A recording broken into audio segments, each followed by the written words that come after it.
Hey everybody, how's it going? What's happening? What are you doing? And what are you going to do after that? Let us know, and let us know most importantly, how are you? Dan Schinder here on Drum Talk TV in Globe, Arizona.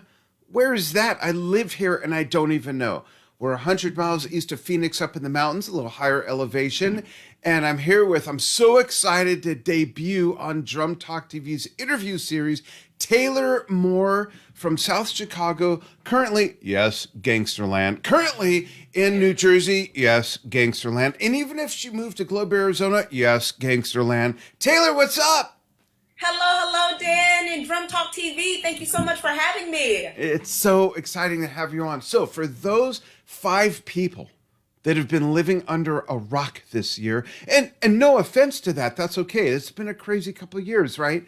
If you don't know and if you haven't seen, Taylor has been featured on Drum Talk TV numerous times, but the very first time was this video that we almost didn't post. And we almost didn't post it because it's shot like this. And we typically only post videos shot like this. Why? Because they fill the video player. But I took a chance and I watched it, and it was so good, so entertaining. I said, I'm going to break our own rule. I'm going to post it. And the very first time we did, it got 4 million views. And we've posted it twice since that I can remember. Once got over 1 million, once got over 400,000. So we're going to fly that video in a moment, and the link is in the post. But don't click on the link yet. You don't want to miss the interview. Taylor, let's talk about that performance. And we're going to cover a lot of things. So that performance was you and a band. I don't know if it was your band. You'll explain. But you're playing Oye Como Va by Santana. And I don't know if Cindy Blackman Santana or Carlos have seen it yet, but I'm going to send it to them and make an introduction. Tell us about that performance. And before you do, I want to tell you what I like about it so much. One, the energy is awesome.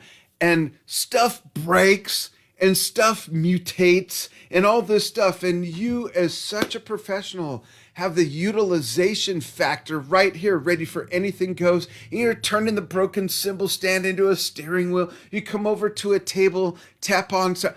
It's awesome. So, folks, you got to check it out. But, Taylor, tell us about that gig and that performance. And Yes, is it as memorable as I know it, being that it's the first thing I've seen? absolutely. Okay, It was a because for all I viral know, that's video. part of the act and it happens all the time. I don't know.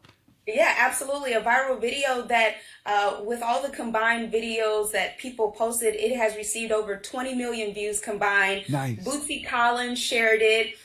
Amazing Nice. actor from Mad TV and Drumline, Orlando Jones, also shared it. So Nice. it was truly amazing. But that video is of me playing with a band. It wasn't my band, and we were playing Oye Como Va, written by and composed by the late great Tito Puente. Yep. But it was popularized by Carlos Santana. Right. And it's so funny because I have other videos where I just say Carlos Santana and people are just, oh, it was Tito Puente, it was Tito Puente. And I'm like, okay, I get it, I know. Thank you Yeah, so wait a much. minute. Let me interject. Folks, when we're talking about music, I don't care if it's horticulture, dogs, cats, astrology, astronomy, science, whatever. When you're talking about music, take off the lab coat, which has the pocket protectors, the felt highlighters, the tire gauge, the meat thermometer. Take it all off and put it away. It's all subjective. Be gentle, right? Yeah, and it was all good, because it's one of those things, even when you think about the song I Will Always Love You, when people refer to it by Whitney Houston, Right. it was written by the amazing Dolly Parton. Yeah. But my auntie in my mind, I affectionately call her Aunt Nippy, fellow Leo lioness, she popularized it. So it's kind of one of those things. It's no knock to the writer or to the creator of it, and the reality is the one who wrote it, they are still getting their royalties and Right. their acknowledgments every time someone popularizes what they have written. You know what? So, That's a great topic. Listen, instead of minimizing someone copying something and them getting more pub for it, why don't we first acknowledge the ability to write something that people are even willing to re-record on a record. Absolutely. Elvis did it, Led Yes. Zeppelin did it, the Yes. Rolling Stones did it, Dolly. All these people have done things that were done before them that were their influences, and that's how we learn about the lineage of music and songwriting. Absolutely, absolutely. So that was, just a great time, and actually, just a little bit more information about that video. And this is a never heard before tidbit, but that video was taken over 10 years ago. Wow, I didn't know that. Now, I Yes. noticed you did look younger. And when you said, I'm going to say this, when you said before we started live, you said we were talking about age and the fact that I have 11 kids. My wife and I have 11 kids, 19 grandkids, and people think we're a lot younger till they hear that. And Taylor said, yeah, a lot of people mistake me for a teenager. Reflecting back on that video, that makes sense. I'm not going to ask you how old you are. Tell me. I'm not going to ask you, but I could get that makes sense. So, Absolutely. just like any big artist, Taylor, how cool is it that someone like me and those other platforms you mentioned discover something of you from 10 years ago 10 that years is still ago. relevant and still Exactly. did so good posting on our platforms for the first Yes. time? To, You to should be God very be all the proud of glory. that. To God be all the glory. And it's so funny. That was 10 years ago. I'm 32 now. I was 22 then. And it was so funny because I, of course, was at the time a college graduate, just graduated from the University of Illinois at Urbana-Champaign. Had received my bachelor's in music performance and music production. And Wow. it's so funny because a lot of times, I'll go through the comments and read and, thank the people who have been so complimentary and who have been so kind in their words and everything. But then you get a handful of people who are just mean and rude and just real disrespectful. And it's just like you have to laugh at it. For me, I have to laugh at it because they don't even know the whole story. As the Right. Bible says, you don't even know the cost of my alabaster box. That's for another time. But nevertheless, when I see the comments of, oh, she doesn't know, the right cowbell pattern, or she doesn't know what Oh, she's doing. God. Wait a minute, she doesn't know the samba, the merengue.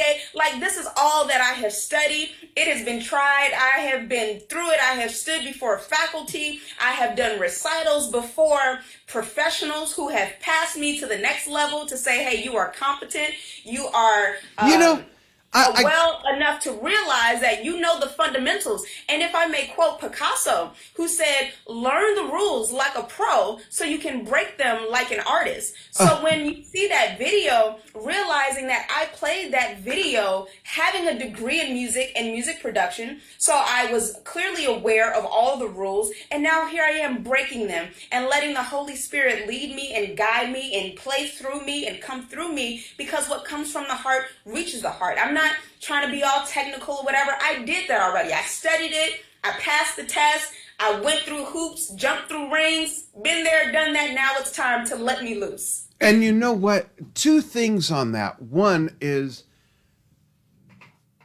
so quick story. A lot of people know this, a lot of people don't, doesn't matter. I teach marketing. I teach social media marketing based on what I've done with my own strategies to grow Drum Talk TV to a million plus fans, plus reaching 10 million people or more every week. I teach that. And I tell them never worry about trying to please everybody. You can't. That's right. Hey, I've got 11 kids, 19 grandkids, a cat and a dog we just adopted. You can't please Got a lot everybody. going on. Yeah, and there's no reason to try. But here's the other bottom line that is so important. No one has ever covered a song and been 100% faithful to the original recording. What would be the point? The point, that's why it's called a cover, not a play along. A play along is when you play along to something. I'm doing this because I'm a drummer. Play along, play along, play along, play along, whatever it is. Right. Exactly how it goes. That's a play along. A cover is your own interpretation of what Absolutely. was laid before you, the groundwork to your genre that you're in love with, right? Yeah, and here's the other piece of that video, right? So now we know that it was taken 10 years ago. Here's the other piece of that. I wasn't even scheduled to perform with that band. Oh, I wow. was just there. I was just there, just hanging out, taking in the music. And the guy, he had seen me at another show. It was actually my show with my band, Taylor Moore and Friends. and he said, hey, would you like to come up and do a number with the band? And I was like, you know what? I got my stuff in the trunk. Let me go get it. And so what you see is a video of opportunity meets preparation, because I stay ready. My mom always told me that if you stay ready, you don't have to get ready. So for that gentleman to come up to me and say, hey, Taylor, do you want to sit in? And I'm like, oh, no, I don't even have my stuff. No, I've always got my stuff. Okay. You know what? This is why I got to say, this is why Taylor has a joint rolled in one pocket and a rum and Coke in the other. Just kidding. Taylor, that's amazing that video, that performance, that experience easily could not have happened. But because it did, you've reached 20 million people. Yes. That's incredible. Yes. So enough of the fanfare, people. We're going to fly that video in, and bear with me. It's going to be a little clunky as I pull it up. Here we go. This is the video Taylor's talking about. We're going to show some of it, and I'm going to skip around. Here we go. The count off.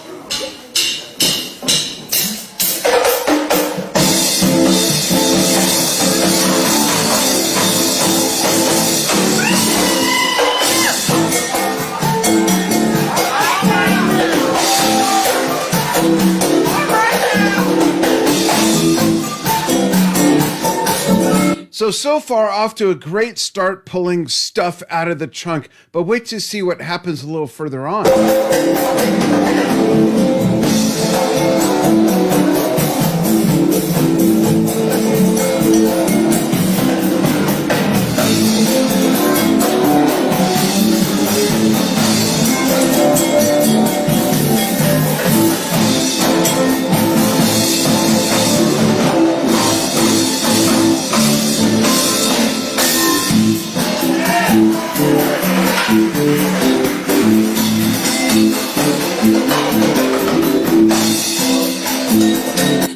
Yeah, whatever, great solo. Let's see what happens when her apparatus begins to sort of like break a little bit. Look at this utilization. This is just amazing. Coming over to a table, tapping on the table and then the cups, and using the cymbal as a steering wheel. Check this out.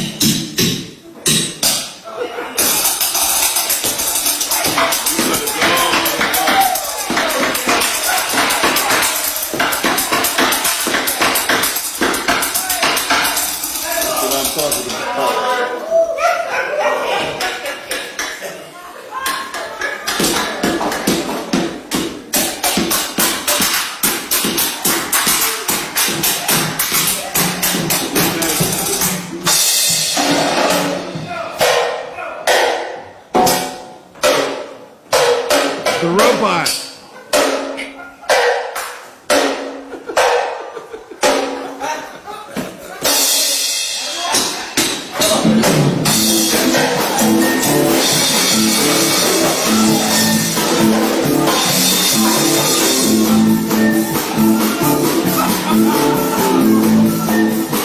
Taylor, that's just, as a professional speaker, and we'll get into that, you know that utilization, meaning if stuff goes sideways, someone's using a jackhammer outside, you weave that into your gig, whatever you're doing. It works the same way with music. I'm practically coming to tears watching that. I know people, I'm going to get comments of people, oh, what an ass kisser, all this stuff. I love this part of Drum Talk TV.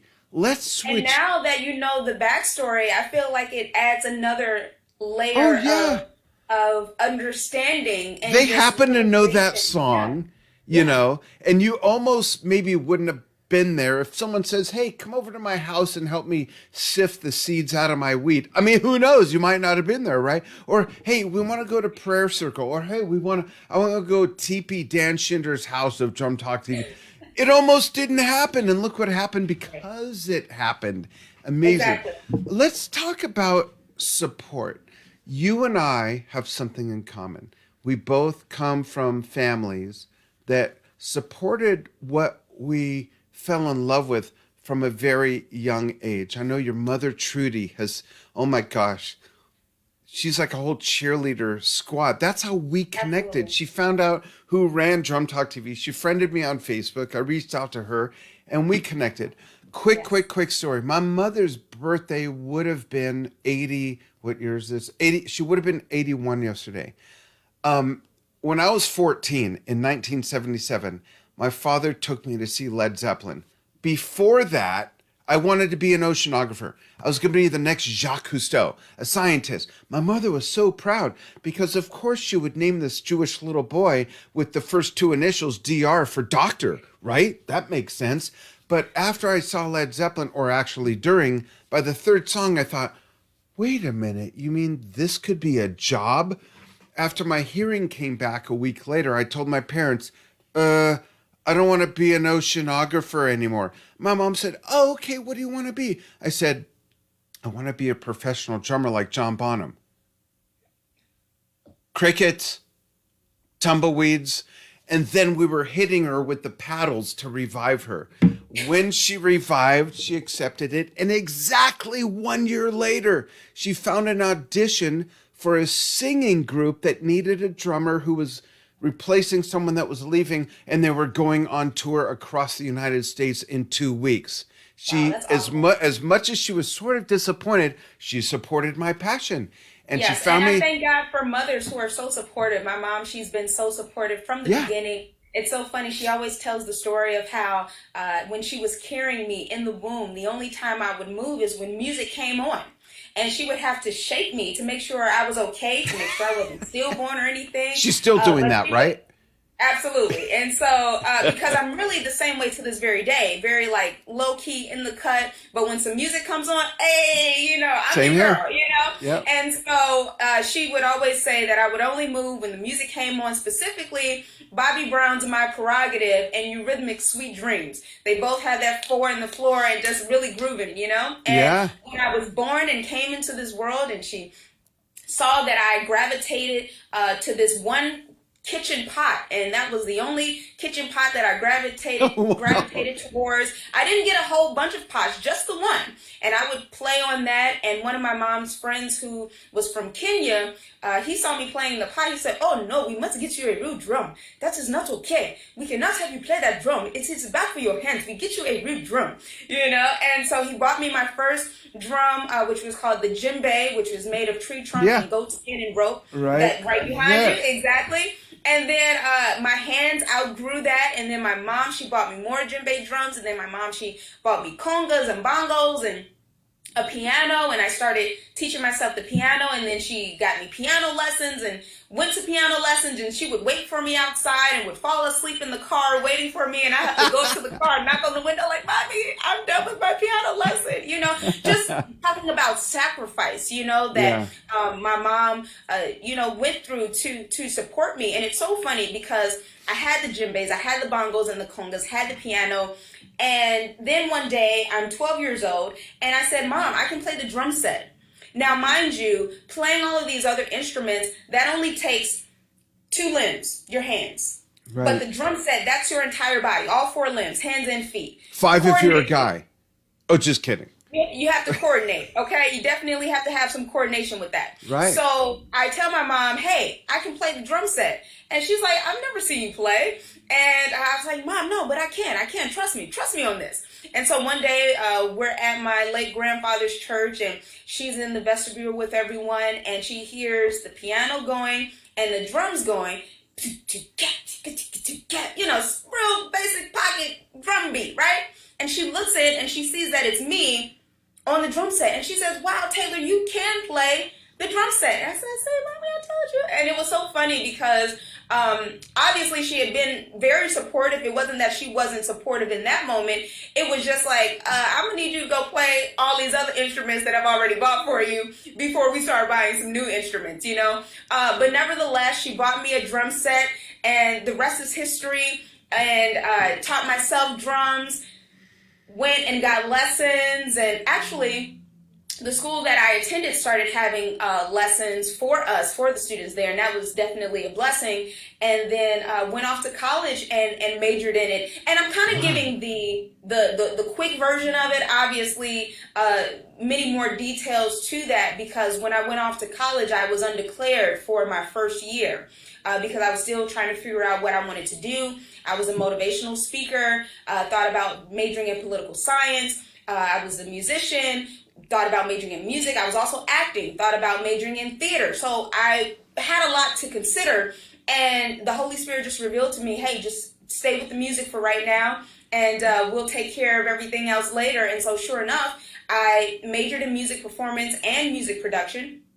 And it was so funny because you only need 12 hours to be a full-time student. Really? My first year, I was taking 15. And then by the time I majored my sophomore year, I was taking 22 because I was considered a year behind because I didn't start the curriculum right away. And my mom said, you are not behind. You are the head and not the tail. Okay. You are above and not beneath, quoting scripture and reminding me whose I am, which is a child of the Most High God, and I was just very adamant about sticking to finishing on time. I was there on a full scholarship. I said, this money say 4 years, okay? Wow. And so Wow. did my schooling in 4 years. I was taking 22 hours on top of being a resident advisor, being an RA, as well as still being active in the community, on church, in churches, on campus. And it was truly a blessing. And so did all of that. And then a year later, you see what has transpired into that viral video that has gotten over 20 million views. Bootsy Collins shared it. Orlando Jones shared it. Such a blessing. My funny connection. My wife, and kudos to Trudy, your mother. Yes. And my mother, Elaine, who and my dad. I mean, they were both, and they were together. They were high school sweethearts. But that support system means a lot. And here's the thing about a support system, and then I'll get to that fun fact. Having someone in your corner isn't enough. We know someone that has someone in their corner, but they're more sabotaging. It's better to be, it doesn't mean that you need to be in a relationship or have someone in your corner to be successful. Because if you have someone in your corner who sabotages everything, that's worse than just being on your own. So it all starts in here in your heart, and that's what really matters. And you've done that, and your mother being that support system for you means so much. Interesting connection. My wife knew Bootsy Collins because I don't know if this is because, but her cousin is the amazing Larry Graham bass player who played with Sly and the Family Stone. Nice. And, when you apply what you learn, and you went through college and all that, I didn't. I'm a typical drummer. I'm an idiot. I graduated high school, played up and down the Sunset Strip in Hollywood for 10 years and, all that stuff. But you applied what you learned in the doses that it was necessary for what you were doing. And look what's happened. And I want to move on to some other things in a moment, but I have some other questions. And the other things we're going to move on to is you run a comedy show, you're a speaker, you are a drummer, percussionist, musician, which is the same thing. And I want to start with, what was not exactly, because Okay. I know a lot of percussionists who don't play drum set. Right. And I know a lot of drummers who don't play Latin percussion, classical Right. percussion. I play timpani, xylophone, marimba, 2-mallet, 4-mallet, like your girl does it. Okay? And timpani is my favorite instrument. I have 2 timpanis set up with my drum set that I'm the second owner, and they're 1959 Nice. Slingerland timpanis. Love timpani drums. Nice. My favorite instrument is the harp, believe it or not. Not Nice. but the harp. I love the harp. But the thing about the drum set is that the drum set is basically an orchestra, or at least an orchestral section. Because you've, like you said, you've got multi-limbs, you've got all these things going on at the same time. And there isn't if someone only plays the saxophone or any other woodwind instrument, the clariphone, the oboe, the clariphone, the saxophone, the clarinet, the oboe, the flute, or if they only play stringed instruments, the violin, the viola, the cello, the double bass, they don't do more than one thing at the same time. That's okay. I'm not minimizing that skill or that talent. But when someone sits at a drum set, no matter how much they suck, they are playing more than one thing at a time.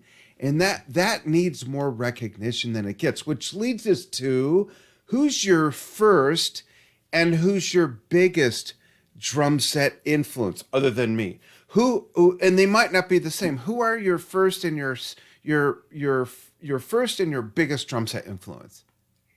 Well, love the late great Jimmy Cobb. He took me under his wing and he played with Miles Davis, did a number of his recordings, and he was so just a gentle spirit and definitely, you know, that Papa grandfather chemistry that he had with me, and very reminiscent of my grandfather. So when we met, you know, instantaneously, he felt like family, you know, and we met at the Montclair State University female jazz residency that was put on by the late great Jerry Allen. And it was such an amazing experience for me to you know, sit at his feet and just get his knowledge, and just him telling me stories about working with Sarah Vaughan and working with Miles Davis. And I will never forget, we were playing, and this was when the faculty played, like the first day of the residency, like the faculty played. And I went up to him and I said, "Sir, I would love to be your roadie for the week, you know, just to be in his space, you know, be in his air," you know?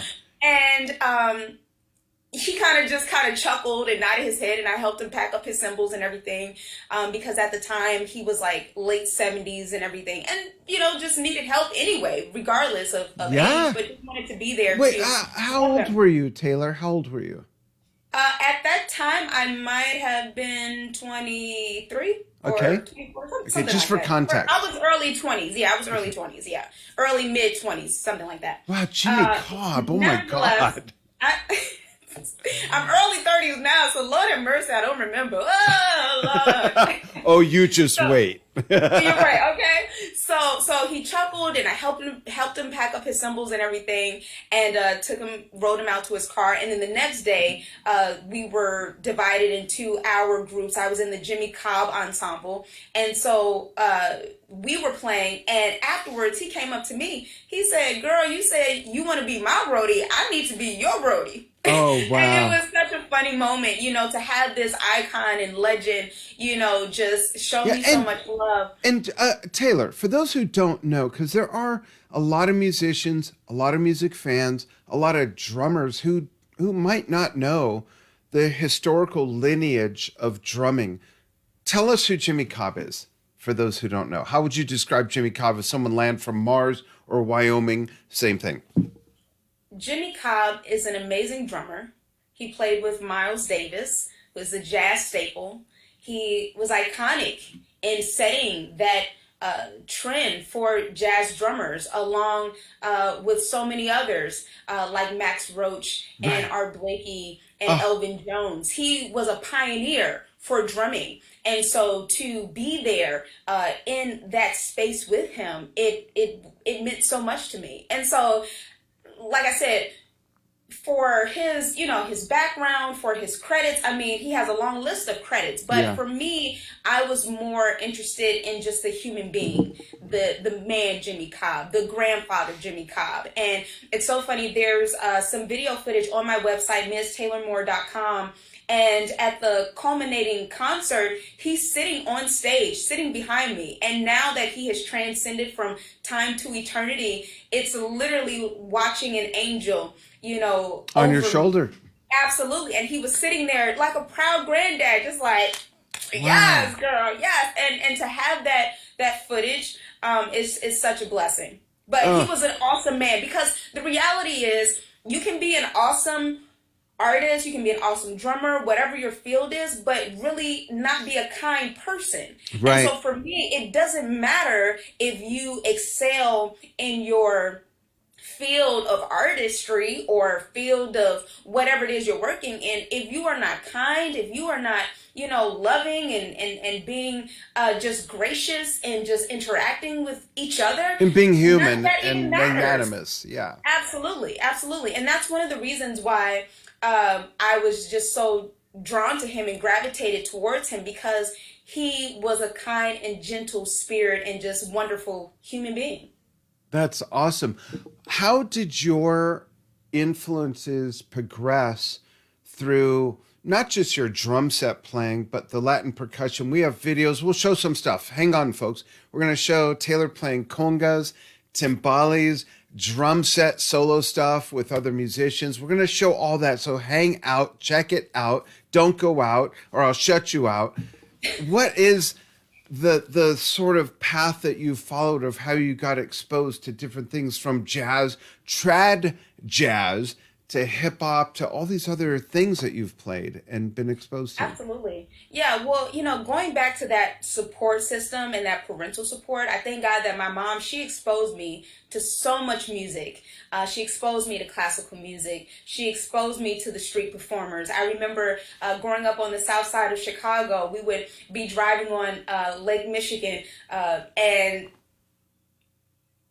we would hear the drummers, and over on the beach. And I would say, Mom, like, can we stop? Can we play? And sure enough, and this is a testament to me staying ready and not having to get ready, I would always have my djembe in the trunk of the car. Wow. So, yeah, we go grocery shopping, you put the oranges next to the djembe, put the milk next to the djembe, all that stuff, you know what I mean? So whenever I heard drums, I would be ready to just jump out and play with the street performers. And it was so funny, at the time when my grandmother was alive, she would say, well, do the drummers, do they stop playing and let you get in? Like, do they take a break and let you get adjusted? I say, no, Granny, I just jump in. I literally just get in where I fit in and, kind of squeeze my way in the circle and,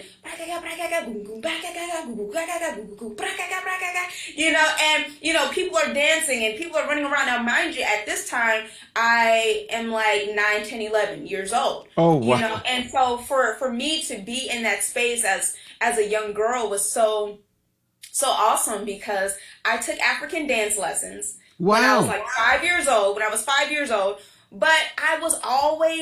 just always gravitated to the drums. And a good friend of mine, we were kindergarten partners in crime. We were the kindergarten Bonnie and Clyde, and he was on the djembe and I was dancing, and I said, let's switch. And he was like, what? I was like, yeah, let's switch. So he took my dancing spot, I took his drum, and the people didn't know about the switch. The instructors didn't know about the switch. Mind you, we're like 5, 6, 7 years old. Wow. And I start drumming, he starts dancing, and then we're just going, and the instructor was like, we're keeping this configuration. And so sure enough, at the end of this time where we have like the culminating ceremony, we're performing and everybody is just like in awe, and everybody wants to give their child a djembe, and everybody wants to sign their child up. That's what it's all about. And for dance lessons, because you hadn't seen a girl on the drum and you hadn't really seen a young guy dancing. And for us to be young kids, it was like we were trendsetters, Wow. So definitely giving much credit to my Lord and Savior Jesus Christ to give me the audacity to try something, and the audacity to be different, and to be yourself, to be blessed with my mom. Yes, and then to be blessed with my mom, who is supporting all of it and saying, yes, girl, you be bold, you go do that. What do you need? How can I help? And like, that's so amazing, because we can have the gift, and then when that support system is lacking, then that sometimes puts a damper in our spirit, but to have the gift from the Lord, and then have my mom help push me and get behind me, because the truth of the matter is, when you're getting a gift, it's heavy. It's heavy. It can be tiresome. You get tired, you get weary, but the Bible says, let us not be weary in well doing, for in due season we shall reap if we faint not. And so I thank God for having a mom who was there to support me and to hold me up. When a sister getting a little weary and getting a little tired, she's there to hold me up and keep me up. And it's a village.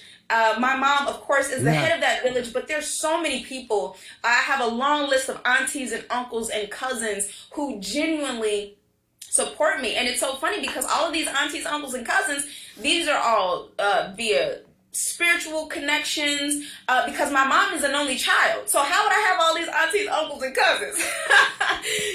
But when the Lord places people in your life, to speak life into you, to support you financially, to give you an encouraging word, it means so much. And for me, that is what makes family. That is what makes us connected. We are all one body in Christ. And so to be connected with me, like there's so many people that I've met during the pandemic who helped me get through this pandemic. And it was such a blessing. And I am forever grateful, because I couldn't do it on my own. And the same is true when it pertains to all of the activity that took place during the pandemic, because I started DJing online. I was DJing in clubs, but then I started DJing online. And people would write me and say, oh my goodness, DJ Tay, like you helped me get through this pandemic. And I was like, well, God bless you, because you helped me get through it. We were helping each other. We were helping each other. It was a cycle of support, a cycle of love, and then I started DJ Tay's Zoom Room Comedy Club, where, I would feature my fellow comedians. I also do stand-up comedy. I was like, hey, we need to bring some laughter into people's homes, because obviously all the clubs are shut down. So let's bring laughter into people's homes. And one comedian contacted me. He was like, Tay, thank you so much for doing this. I was about to stop doing comedy because all the comedy clubs were closed. There was no exposure. I was going to stop. And he said, then you give me a call to say, hey, I want to feature you at DJ Tay's Zoom Room Comedy Club. So that's what it was about, supporting each other. And not only were we able to go into people's homes and bring them laughter, we were even able to go into hospital rooms. People were tuned in. A friend of mine who had been diagnosed with COVID, he was in the hospital and tuned in and said, thank you for that. You helped me get through this rough season of being laid up in the hospital, hooked up to all these ventilators and oxygen tanks, and to tap in and zoom in to your comedy club definitely helped to uplift my spirits. And it's clean comedy. It's family fun. It's free admission. You just have to tip the performers.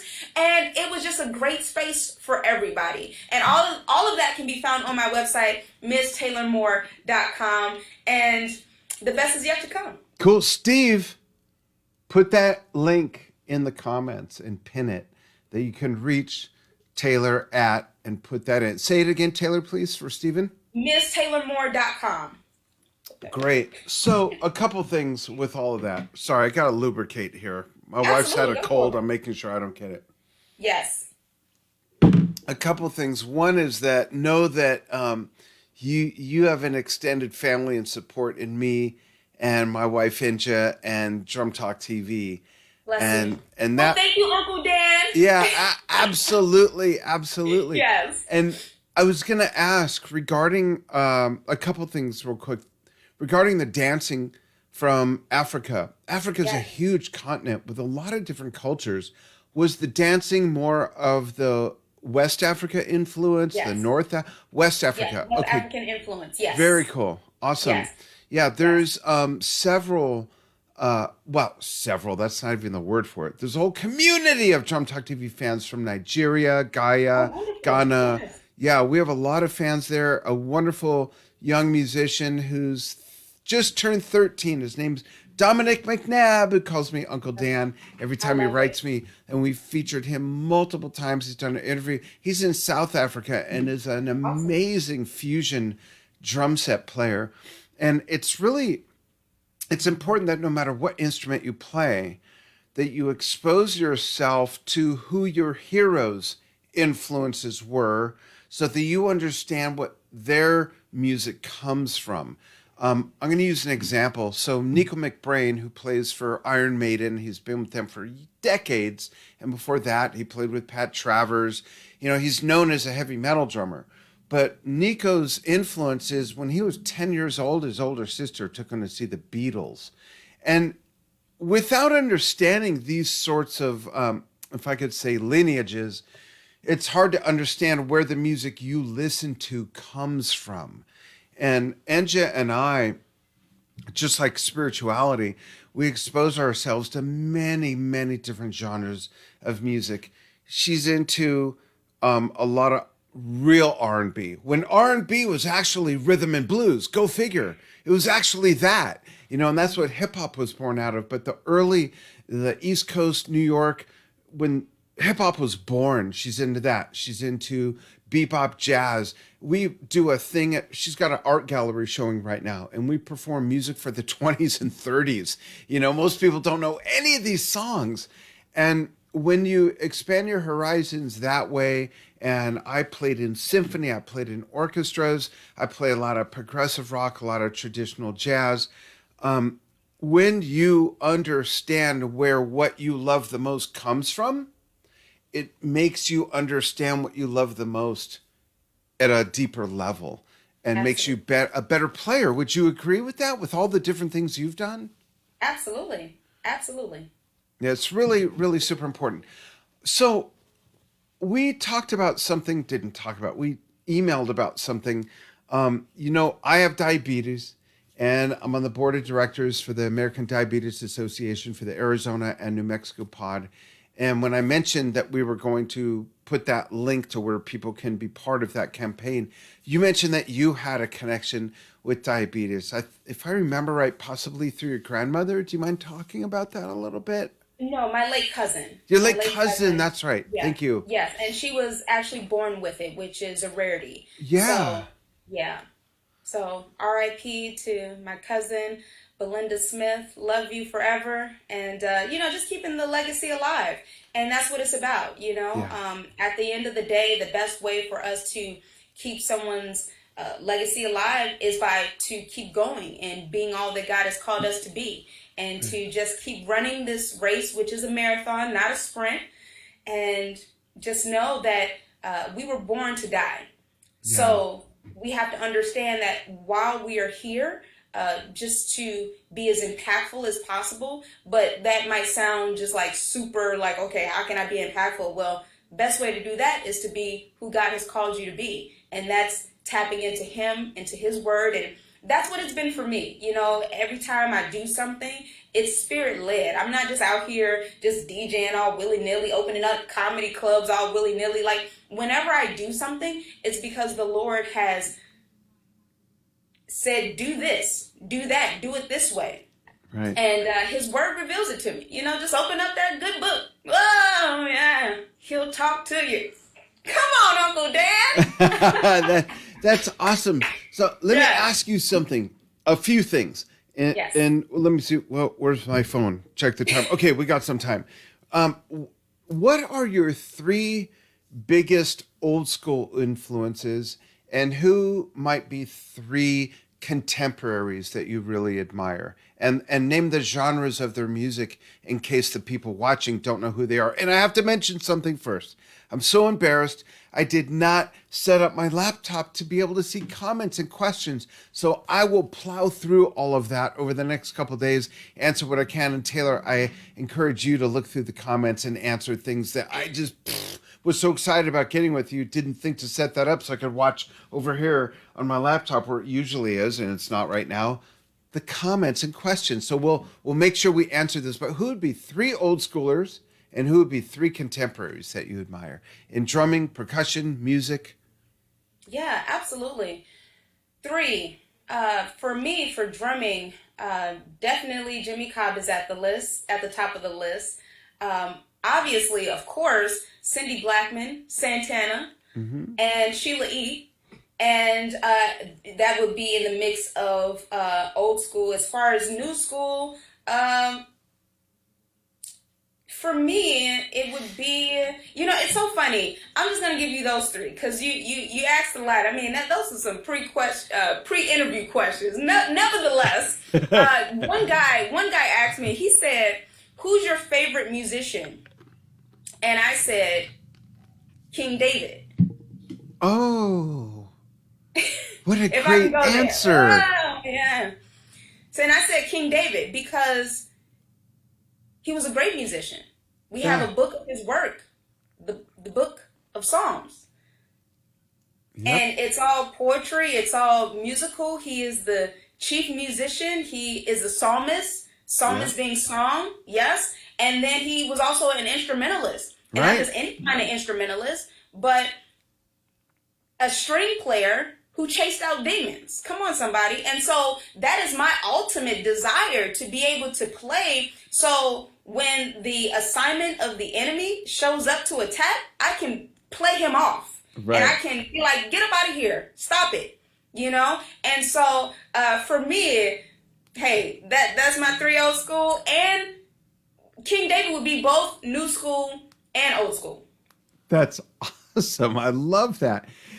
So, and you do so many things. Talk about DJ Tay's Zoom room and the comedy club. Talk about what you do, who you get on board, and the whole purpose.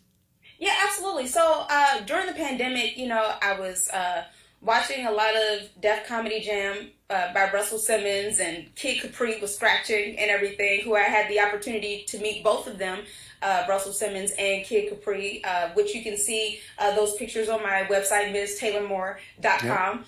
And so I'm sitting there and I'm laughing and I'm having a good time. And it just, you know, is revealed to me, hey, other people need to laugh too, because we were in a moment of heaviness, right? This pandemic took us all by storm. This pandemic knocked us all off of our feet, right? And so, like I said, everything that I do is spirit-led. So the Holy Spirit was like, you know, bring this to other people. And it's so funny because as an RA, when I was an RA in college, that was like the bulk of what we had to do, to create programs to involve our residents, to make it feel like a home away from home, right? So as an RA, I would oversee a floor of 60 to 80 girls per semester. Wow. Every semester, overseeing a floor of 60 to 80 girls. And, you know, we're putting up bulletin boards to create awareness and to make it a home away from home. And I would put together events, talent shows, and Fourth Friday game nights for us to stay connected. And one time I even shot a scary movie. I directed and wrote a scary movie and included the girls on my floor. Again, that can all be seen on my website, MsTaylorMoore.com. And it's called The Choker. And it was so fun because it was Halloween and a lot of my girls, they weren't going out. And I was like, well, what can I do for the ones who are staying in? So the ones who stayed in, they were like, hey, you doing the movie? Hey, let's be in it. I said, absolutely. And so I just felt as though all of that training as an RA was just coming back to play in this pandemic. Okay, now we're in a pandemic. How can I, you know, not necessarily distract people, but like just make them have fun for a couple of hours, you know, and just have a good time, right? And so that was part of my programming. That was my RA kicking in, you know, and the Holy Spirit saying, hey, this is what it is. And going through Zoom. And the thing is, deciding to do it through Zoom because Zoom was being used for so much like hard labor stuff, for work, for school, for meetings. And I was like, wait a minute, Zoom can be fun, people. I promise it can be fun. And so sure enough, you know, we did, and reached out to comedians who were interested in participating, and they brought their A game, and they were hilarious and emptied the clip every weekend, you know. And now we're starting a new scheduling program where we'll be once a month, every second Saturday. And it's only for 1 hour from 9 until 10 p.m. Eastern Standard Time. But we do a pregame on my Facebook Live at Ms. Taylor Moore on Facebook, you know, just to warm up the space and just have some music, and you get the DJ Tay vibes and everything as it, you know, to give it a real club atmosphere. Yeah, you know, I've seen it come through on my feed. You've seen me comment. Yes, absolutely. It's so we great. turn up a little bit. on Facebook Live, and sometimes Facebook, they can have their little moments where they try to shut a sister down, but we come back like we never left. Okay, and then we come back, and it's just like, Facebook, why y'all bothering me? We just trying to have a good time. It's so many other people to police other than me. But I digress. Nevertheless, we do that little pregame at the beginning to kind of set the club atmosphere. And like I said, it's family fun.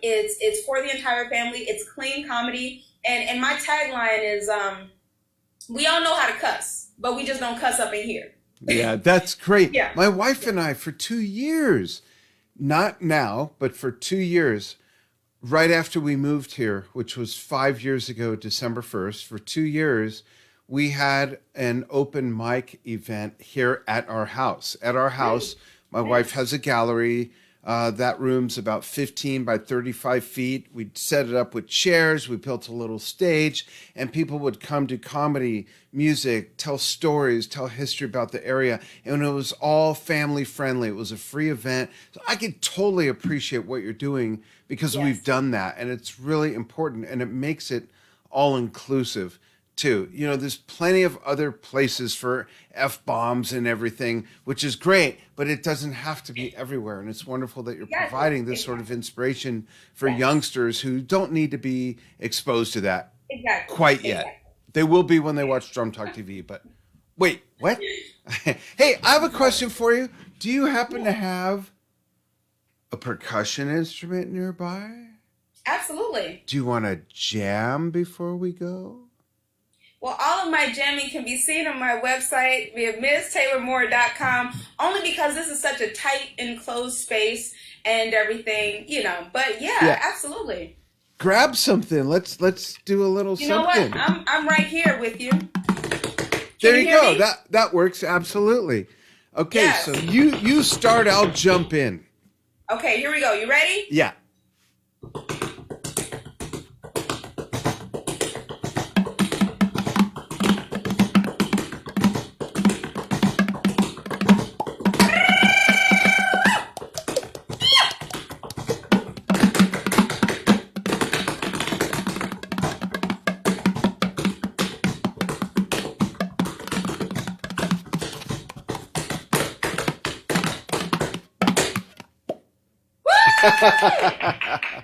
Great. Taylor, we'll do this again.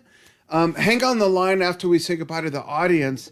And it's been wonderful having you on and learning about your... Thank you for having me. Oh, absolutely. Your whole story. Before we go, I want people to see more of your playing. So folks, hang out just a few minutes longer. I'm going to show you some of the versatility that Taylor has as a musician, from timbales to jazz drumming to hands on drums to everything. Check this out. Let's pull up this folder. It'll be a little clunky at first. Let's start with timbales. Here we go. Or congas.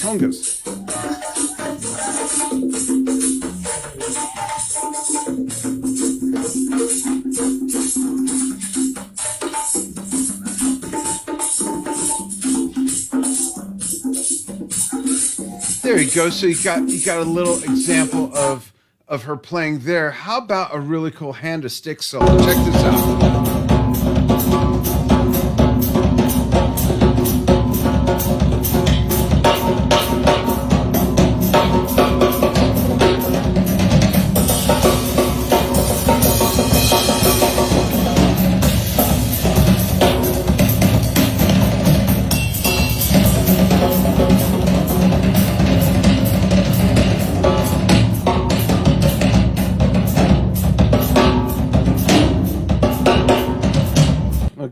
Love that. Hold on. One more. There's more. How about with jazz bass? Check this out.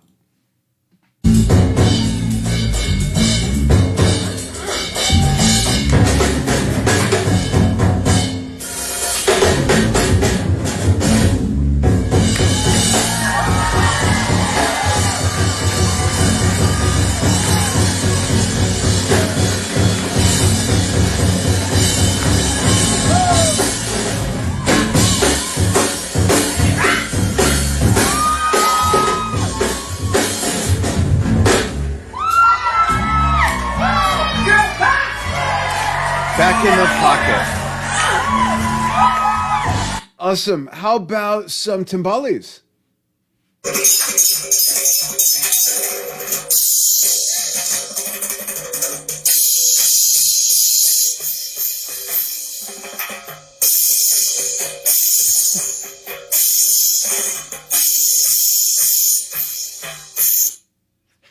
You've all heard of the kick drum. That's the kick cymbal. Taylor, great stuff. Hang on the line, everybody. Thank you so much for following what we do here on Drum Talk TV. Thank you for joining me with Taylor Moore, my very special, long-awaited, anticipated guest. Thanks so much to the ever angelical Trudy Moore, Taylor's mother, for connecting with me on Facebook and us coming together. And we will follow Taylor's journey. Such a great inspiration. Thank you so much for following what we do. And we will see you all soon. Thank you.